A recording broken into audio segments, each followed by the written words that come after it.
Hi there, and welcome to Aniplot Recaps.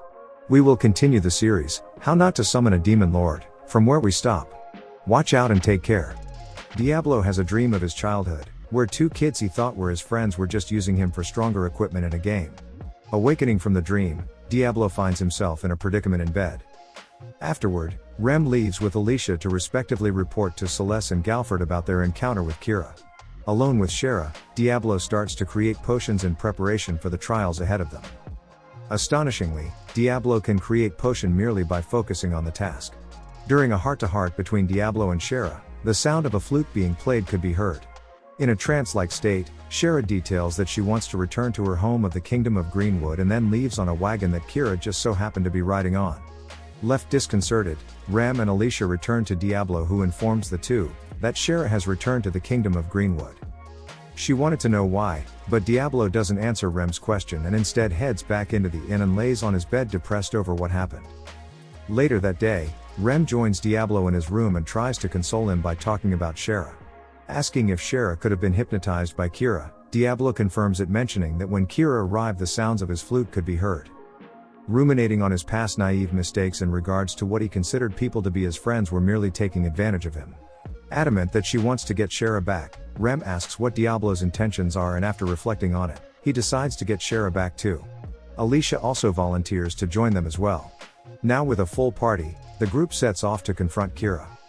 Meanwhile, in a tent in the Kingdom of Greenwood, Shara, now captured and chained to the wall, is told by her brother that it's futile to try and escape. This is due to the powers of the elven flute. Kira then interrogates Shara, demanding to know what orders Diablo asked of her. Answering truthfully, Shara informs her brother how the only order she was ever given was to shake Rem's hand with a smile. Hearing this infuriates Kira, as he doesn't believe such a simple order was given. Nonetheless, Kira is confident that he has Shara in his submission, but just then a giant explosion occurs from outside. Upset by this disturbance, Kira sets loose a fabric-eating slime, and the monster starts to entangle Shara and devour her clothing. Crying for help, Diablo, accompanied by Rem and Alicia, arrives to rescue the captured Shara. Seeing Shara's predicament, Diablo voices his regret for not dealing with Kira before, even if it meant burning everything around him into cinders. He then uses his scythe to free Shara from her constraints, killing the slime in the process. Furious that his guards failed to do their job, Diablo points out that Kira failed to hear the noise from outside earlier. Checking outside, Kira is astonished that not only his guards were defeated, but the surrounding area they were stationed in was set ablaze. Kira demands to know if Diablo wants to start a war with the elves. However, Diablo's motives were to confirm if Shara truly wanted to return home of her own volition. When asked for proof, Kira asks Shara if she wants to return home or not. Under her brother's manipulative magic, Shara answers that does want to return home to the Kingdom of Greenwood. To counteract Kira's magic, Diablo uses Shara's slave collar to dispel the manipulation spell, and Shara tearfully proclaims that she wants to be free and stay with Diablo and Rem forever. Backed into a corner, Kira summons the Elven Kingdom's treasure, the Hydra, and intrepidly, despite Shara's warning, Diablo steps forth to face off against it. Diablo and his group face off against the Kingdom of Greenwood's treasured summon, the Hydra. Although Shara warns Diablo of how dangerously powerful it is, Diablo confidently proclaims he'll destroy it. Noting how the creature wasn't part of the original Cross Reverie game as was Kira's flute, Diablo finds these discoveries rather exciting. Starting the battle off, Diablo casts Heaven's Fall, which destroys one of the Hydra's heads, but immediately, it regenerates the lost head. The newly regenerated Hydra head then uses the wind variant of Dragon's Breath to blow Diablo backward. The attack is a normal attack and not a magical one, leaving Diablo at a disadvantage because he can only reflect magical spells. Noting how summons normally only have one skill, the Hydra has two, and then all four heads spew multiple Dragon's Breath attacks at Diablo. While Diablo processes the last attack used on him, Shara gloats about how he's in control of the situation while the Hydra continues to rampage. At a safe spot with Rem and Alicia, Shara shouts out to Diablo about how Diablo can defeat the Hydra by destroying the monster's core. Proclaiming the futility of that tactic, Kira details that the Hydra's core moves throughout its body, making it nearly impossible to find and destroy. However, now aware of this weakness, Diablo slides under the Hydra's belly and casts MAOU Izuna, which eviscerates the Hydra. The fight is now over. Diablo planned to execute Kira but is stopped by Shara just as a wounded Celsior arrived at the scene and stands in front of Kira in an attempt to protect the prince.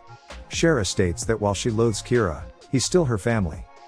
Disgustedly, Kira flees the scene, only to be beheaded by Galford as he magically appears on the scene with an army of his soldiers. Celsior tries to attack Galford, who knocks him down without effort with a wind spell. Walking toward Diablo's group, he states his reason for killing Kira and then orders his men to deal with the elven soldiers scattered within the forest and capture Shara.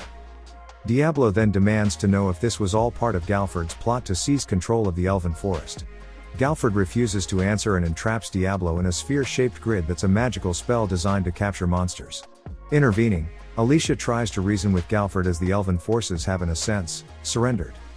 On the other hand, Galford states that he was using his authority based on his military judgment.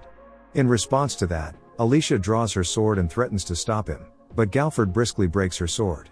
Witnessing this astonishes Diablo as Galford's movements surpass human limits, making him a level above 100. Just as Galford orders his men to follow through with his previous order, Diablo manages to break out of his confinement by sensing the barrier's magical flow and destroying its core. After a brief talk, Galford and Diablo face off against each other. Immediately, Galford holds a firm advantage over Diablo by maintaining a close distance between his opponent and using it to unleash a flurry of sword attacks onto the vulnerable Diablo.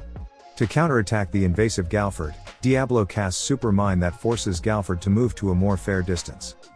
Taking advantage of his tactic, Diablo casts multiple Super Mind attacks and lays them across the ground. Using swift footwork, Galford makes his move and triggers a single mine. Diablo then casts Freeze Zone to entrap Galford in a block of ice, however, moments after he breaks out of it, leaving Diablo in a vulnerable state due to his left spell's recoil effect. Just as Galford was about to finish off Diablo with the Heat Sonic skill, Diablo casts Lightning Bullet at Galford, defeating him. Struggling to get up, Galford asks why Diablo won't finish him off. In his character's persona, Diablo answers that he's lost interest in him, believing him to be unworthy of such a thing. Galford then proclaims he'll report him to the Majesty about Diablo. However, Alicia steps in and retorts that she'll submit a counter-report about Galford's actions. Furthermore, Diablo promises if Galford ever wants to fight him again, he'll do so whenever he so pleases. With that, Galford withdraws his soldiers, and Rem approaches Diablo asking him for any spare potions he has on him. The potions in question were not for her, but for the wounded elven soldiers. After this, Diablo consoles an emotional Shara over the loss of her brother Kira. Time passes by and back in Fultra City's Peace of Mind Inn, Diablo recounts all that has occurred after.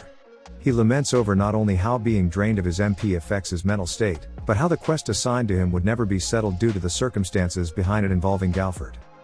Episode 9. A silhouetted woman slays a group of adventurers stating her distaste for mortal races, while another man slays people of an unknown village for worshipping the demon lord. Alicia returns to the Kingdom of Lyfuria Castle where she runs into Paladin Saddler. The two briefly talk with one another, and just as Alicia tries to excuse herself, Saddler details that if she's returning to Fultra City, he's heading there as well. His motives were that the head priest Lumashina revealed a prophecy concerning the demon lord's revival in the western city. Meanwhile, in the outskirts of the aforementioned city, Diablo and Rem oversee Shara summoning a turkey shot. Rem explains the summon's special ability called Synchro Sight, which allows its caster to see everything it sees. Although it's a weak monster, Shara decides to still make a pact with it and pulls out a magical stone. A magical stone is also given to Diablo by Rem, and then Shara uses her magical stone to forge a pact with her newly summoned turkey shot. Stating how practical Shara's new summon could be for her, Diablo helps Shara break in her new summon by using its Synchro Sight skill and firing an arrow at a coin that Diablo tossed. After this, Shara claims that Rem has a funky smell, which leads to her suggesting they all take a bath together. At a local river stream, Shara and Rem bathe together, while a flustered Diablo refuses to watch them due to him not being able to handle seeing bathing. Eventually, Edelgard arrives at the scene and grabs a hold of Rem, reassuring them that she's not there to fight but simply to talk, and confirm that Rem is the container of Krebskulm. Later that evening, Rem explains to Shara about her being the container to Krebskulm and is then emotionally embraced by Shara and promises to help her. Edelgard then details that there's a way to resurrect Krebskulm without killing Rem. However, Rem once told Diablo that she wants to release the seal on her. This is problematic, as although their goals are somewhat aligned, the question remains, how will Diablo be able to deal with Krebskulm once she's been revived? Speaking for Rem, Diablo agrees to help Edelgard with the ritual, and although this leads to a minor confrontation, Edelgard states that 3 days from then, she'll meet them on the night of the full moon at the top of the Starfall Tower. 3 days pass and Diablo's group dine at a restaurant filled with cats until they're visited by Alicia, who implores that they return to the Peace of Mind Inn. Walking to the inn, Alicia warns the group that a paladin known as Saddler is in the town and is out to hunt worshippers of the Demon Lord. Furthermore, his strength and power are said to be equal to or greater than Galford. Despite their efforts to try and avoid a confrontation with Saddler, the group runs into him and his subordinates. Saddler introduces himself and his title. Diablo then tries to introduce himself in a normal fashion. He openly introduces himself in his normal pretentious character persona. Taking into account that Diablo is self-proclaimed Demon Lord, Saddler readies himself to dispose of his target. We will stop here for this part of the series. Don't forget to leave a thumbs up and subscribe. Remember to leave your thought in the comments box below. See you and take care.